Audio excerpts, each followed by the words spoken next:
ኢትዮጵያ ባለፉት 8 ወራት የውጭ ምርት ለማስገባት ከ11.9 ቢሊዮን ዶላር በላይ ገንዘብ ማውጣቷ ተነገረ። የኢትዮጵያ ፕላንና ልማት ሚኒስትር ዶክተር ፍጹም አሰፋ የ2017 በጀት ዓመት የ9 ወራት የእቅድ አፈጻጸም ሪፖርት ጠቅላይ ሚኒስትር አብይ አህመድና ሌሎች ሚኒስትሮች በተገኙበት አቅርበዋል። ሚኒስትሯ እንደተናገሩት ሀገሪቱ ከዚህ ቀደም ወደ ሀገር ውስጥ የምታስገባቸው ሸቀጦች ለፍጆታ የሚውሉ ቢሆንም ባለፉት 8 ወራት የካፒታል ዕቃዎችን ይበልጥ ወደ ሀገር ውስጥ ማስገባት እንደተቻለ ተናግረዋል። ሚኒስትሩ አክለውም በበጀት ዓመቱ 11.9 ቢሊዮን ዶላር ወጪ እንደወጣና ወደ ሀገር ውስጥ የገቡ የካፒታል ዕቃዎች ባለፈው ዓመት ከነበረው በ15 በመቶ ጨምሯል ሲሉ ተናግረዋል። ባለፉት 8 ወራት ለኢምፖርት 11.9 ቢሊዮን ዶላር ከፍለናል።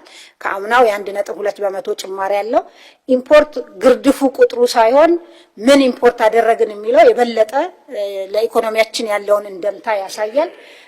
እንደምታስታውሱት ከዚህ ቀደም በነበሩ ዓመታት በተለይ ከኮቪድ በኋላ የዓለም የምግብ ዋጋ እና የሸቀጦች ዋጋ በከፍተኛ ሁኔታ በጨመረ ጊዜ መድኃኒትንም ጨምሮ ማለት ነው አብዛኛውን የኢምፖርት ለምንመድበውን ዶላራችን የሚሄደው የነበረው ለፍጆታ ዕቃዎች ነው የነበረው። ባለፉት 8 ወራት የካፒታል ዕቃዎች ኢምፖርት በከፍተኛ ሁኔታ ጨምሯል። በ15 በመቶ ለግብርና የመጣ የካፒታል ዕቃ ይሄ ማለት ለሜካናይዜሽን የሚያገለግል ማለት ነው በ52 በመቶ ጨምሯል።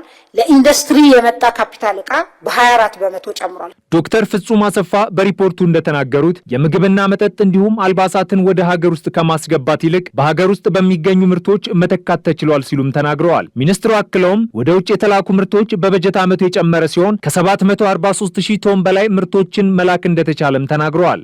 ኤክስፖርት ያደረግናቸውን ምርቶች በቶን ስንመለከት ከአምናው ጭማሪ ያለው ነው ያደረገው ማለት ነው። ኤክስፖርት ወደ 743 ሺህ ቶን በላይ አድርገናል። አምና 663 ሺህ ቶን ነው ኤክስፖርት ያደረግነው። ይሄ ንግድ በማገለባበጥ የሚጨመርን እሴት የሚያሳይ ምግብና መጠጥ አምና ከገባው በ40 በመቶ የቀነሰ ነው የገባው ዘንድሮ።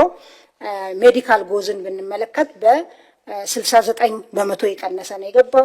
ጂንስ ልብስ ወደ 8 በመቶ ከአምናው የቀነሰ ነው የገባው። ስለዚህ ይሄ ስራ ተጠናክሮ መቀጠል አለበት። ምርቶችን ወደ ውጭ መላክ አቁሞ የነበሩ ከ20 በላይ ኢንዱስትሪዎች ስራ መጀመራቸው ወደ ውጭ የሚላኩ ምርቶች ቁጥር እንዲጨምር ማድረግ መቻሉንም ገልጸዋል።